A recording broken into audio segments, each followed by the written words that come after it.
Kung Danty Marcolina ay mainit po na tinanggap po ng mga Bisaya. Ito po yung kanaunahan ng pagbisita ni Kung Danty Marcolita sa Visayas area. Subok-subukan ninyo na impeach ang Vice President. I will suggest to her that she should engage me as her defense counsel. Kasi mali na po ang nangyayari. Wala nang hustisya. Sabi ko sa kanila, bakit ninyo sinusuri ang confidential funds ng Office of the Vice President? Why? If you are honest in trying to enact a particular law, kasi po, inquiry in aid of legislation, there are more than 400 offices and agencies of government beneficiaries of confidential funds. They were also notified by the COA. Meron silang audit observation memo. Bakit yung opisina lang ng Vice President ang ating iniimbestigahan kung talagang hindi kayo namumulitika? 400 offices ayaw niyong imbestigahan. Only the Office of the Vice President. Politika po ito. Pangalawa, sabi ko, yung pag-audit, yung pag-examine ng mga papel, ng mga reports about public expenditures, ito po'y trabaho ng COA. There is only one office. There is no other office mandated to audit and examine expenditures of public funds. Only the Commission on Audit. Ang sabi ko, bakit po natin ginagawa ang trabaho ng COA? Kayo naman, Commission on Audit, bakit nyo sinurrender ang inyong tungkulin? Meron pong problema dito, sabi ko. Nilalabag natin ang saligang batas. What was delegated can no longer be delegated. Kaya lang po pag ako nagsasalita ng ganito, pinapaalala ko sa kanila, tinuturuan ko sila, ang pinasasagot nila sa akin, yung mga magugulo. Guguluhin nila ako. Hindi sila makikipagdebate. Ang gagawin nila, manggugulo lang. Pagkatapos, papatayin nila yung aking mic. Papatayin nila. Ganito po ang nangyayari sa ating bansa. Sa ngayon po, nakakaawa ang kalagayan ng ating bansa. Napakamahal po ng kuryente, napakamahal ng presyo ng bilihin, napakamahal pa rin ng tubig. Ganyan po. Walang tumitingin dyan. Ang gusto lamang nilang gawin, mag-hearing ng mag-hearing sa Quadcom. Ang Quadcom, wala silang ibang subject matter, kundi i-prosecute ang dating Pangulo ng Republika ng Pilipinas. Yun ang pangunahing layunin.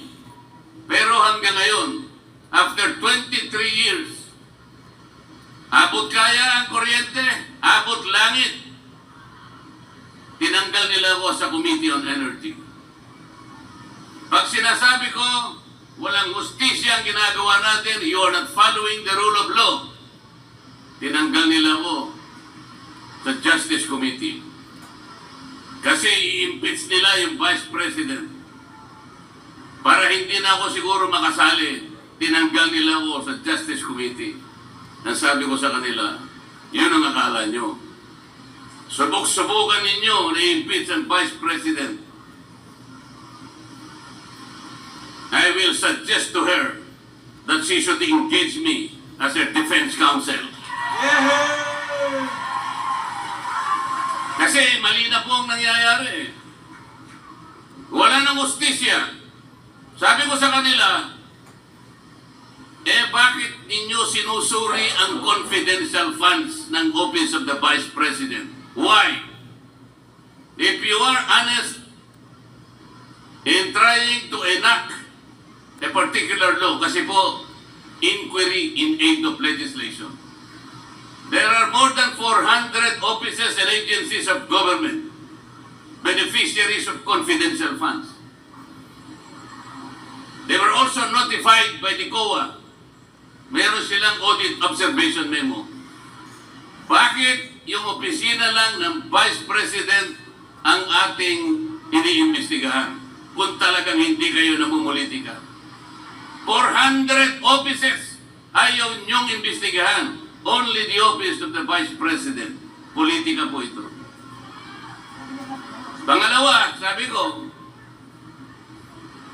yung pag-audit, yung pag-examine ng mga papel, ng mga reports about public expenditures, ito po'y trabaho ng COA. There is only one office. There is no other office mandated to audit and examine expenditures of public funds. Only the Commission on Audit. Ang sabi ko, bakit po natin ginagawa ang trabaho ng COA? Kayo naman, Commission on Audit, bakit nyo sinurrender ang inyong tungkulin? Meron pong problema dito, sabi ko. Nilalabag natin ang saligang batas. What was delegated can no longer be delegated. Kaya lang po pag ako nagsasalita ng ganito, pinapaalala ko sa kanila, tinuturuan ko sila ang pinasasagot nila sa akin, yung mga magugulo. Guguluhin nila ako. Hindi sila makikipagdebate. Ang gagawin nila, manggugulo lang. Pagkatapos, papatayin nila yung aking mic. Papatayin nila. Ganito po ang nangyayari sa ating bansa. Sa ngayon po, nakakaawa ang kalagayan ng ating bansa. Napakamahal po ng kuryente, napakamahal ng presyo ng bilihin, napakamahal pa rin ng tubig. Ganyan po. Walang tumitingin dyan. Ang gusto lamang nilang gawin, maghearing ng maghearing sa Quadcom.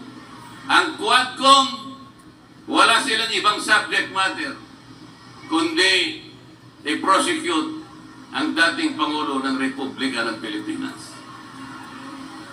Nakakahiya po ang kanilang ginagawa. Kaya sabi ng mga kasama ko, total magulo na kayo dyan, lumipat ka na lang sa Senado. Pumunta ka sa Barangay Taloma proper. Magpatulong kayong dalawa ni Philip Salvador. Para sa ganon, magkaroon ng kalidad ang Philippine Senate. Tingnan po nyo ang Senado ngayon. Tingnan nyo ang Senado ngayon. Kung baga sa niluto, hindi mo malaman kung anong klaseng luto. Kilala nyo naman kung pabalik-balik na lang sila dyan. Kayo rin naman kasi may kasalanan. Paulit-ulit, pabalik-balik. Pagkatapos ganito pa rin ang kalagayan ng ating bansa. Mahirap pa rin ang ating bansa. Merong isang matanda na nagsalita. Isa siyang scientist. Insanity, sabi niya. Sa Tagalog, kabaliwan. Ano po yung insanity sa Bisaya? Buwang. Kabuwangan. Insanity is doing something over and over and over again, but expecting different results. Boto na kayo ng boto sa kanila. Ganun pa rin. Hindi tayo makakakuha ng resultang mabuti para sa ating bansa. Bakit hindi natin testingin si Philip Salvador? Isama nyo kami doon. Kahit hindi mo malaman kung anong klaseng niluto ang Philippine Senate. Sabi nila sa akin, paano isasama mo ko dyan? Hindi pala magkakapareho yung sahog, hindi magkakasama yung sangkap. Hindi natin alam kung anong lasa niyan. Tapos ilalagay mo pa ako dyan, isasama mo pa ako dyan. Hindi po, kanya ganito po ang gagawin natin. Dahil nga hindi natin maintindihan kung anong klaseng luto na yung Philippine Senate, kayo po ay ilalagay natin dyan para po magsilbi kayong magic sarap. Baka po sa lasa, magkaroon man lang ng lasa yung luto na yan, baka magkaroon tayo ng pag-asa. Panggap. Nagbabalat kayo. Ano po yung nagpapanggap sa Bisaya para ma-empasis? Ha? Nagpakaroon ignon. Oh, yun. Translator ko Sabi ko, pagtulungan natin, napakaraming problema ng bansa natin. Ang kuryente, napakataas ang kuryente sa bansang ito. 10 bills, power bills ang ipinail ko. Wala kahit isa ang dininig sa committee. Paano mo puro Quadcom na lang? Lahat ng panahon, lahat ng atensyon, binigay lahat sa Quadcom. Wala nang panahon para dinggin yung mga panukalang batas na makakabuti sa tao.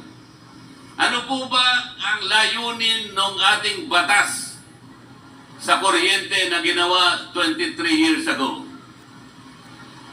What is the objective of that law that was enacted in 2001 or 23 years ago? To ensure the delivery of quality and reliable and affordable rates of electricity in this country. So pag sinabi mong secure and reliable, walang brownout. Pag sinabi mong affordable, abot kaya. Abot kaya. Sa Bisaya, barato. O yan, nakita nyo naman. Hindi mo alam yun, Senador Philip Salvador. Yun ang pangunahing layunin. Pero hanggang ngayon, after 23 years, abot kaya ang kuryente, abot langit. Tinanggal nila ako sa Committee on Energy. Pag sinasabi ko, walang justisya ang ginagawa natin, you are not following the rule of law. Tinanggal nila ako sa Justice Committee. Kasi i-impeach nila yung Vice President. Para hindi na ako siguro makasali, tinanggal nila ako sa Justice Committee. Ang sabi ko sa kanila, Barangay Talomo proper, magandang umaga po sa ating lahat. Ang totoo po ay sinabi sa akin ng mga kasama ko, huwag ka nang pumunta doon sa Barangay Talomo kasi ang dami nating gagawin dito sa Luzon. Barangay lang naman yun eh. Magano ka na lang, magpadala ka na lang ng video greet. Sabi ko, hindi pwede yung kailangan makita ko yung mga tao. Huwag mo sasabihin barangay yan, kailangan magkaharap-harap kami ng mga tao. Kahit hindi ako masyadong marunong magsalita ng Bisaya, kasi po kung talagang magsasalita ako, baka hindi tayo magkaintindihan eh. Pero gusto kong magsalita ng Bisaya kasi siyempre pagka Bisaya, tagos sa puso eh. Pero mamaya, malay nyo makakapagsalita rin ng Bisaya. Kaya po ako nagpunta rito, parte na po ng gusto kong gawin. Sapagkat hindi na ako masaya doon sa House of Representatives.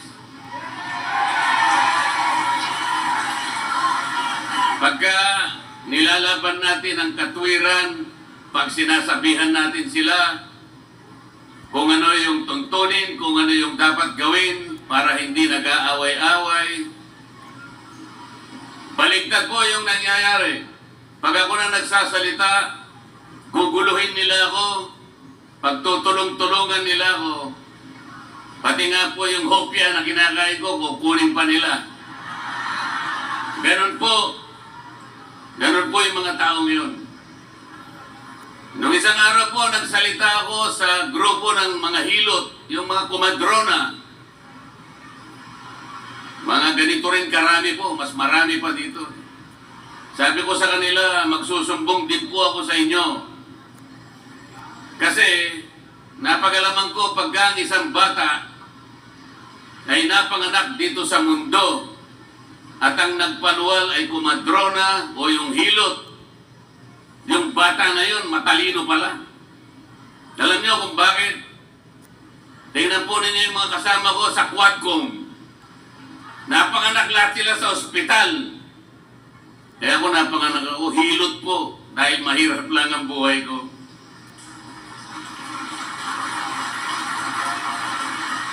Napanganak sa ospital, tingnan nyo, pumurol ang mga ulog. Sabi nila, magkaisa tayo. Gumawa sila ng manifesto. Kailangan kanya magkaisa tayo sa katapatan at paninindigan para alagaan natin ang ating bansa. Paano pagkakaisa yun? Paano magkakaisa ang isang bansa kapag ini-impeach mo ang Vice President?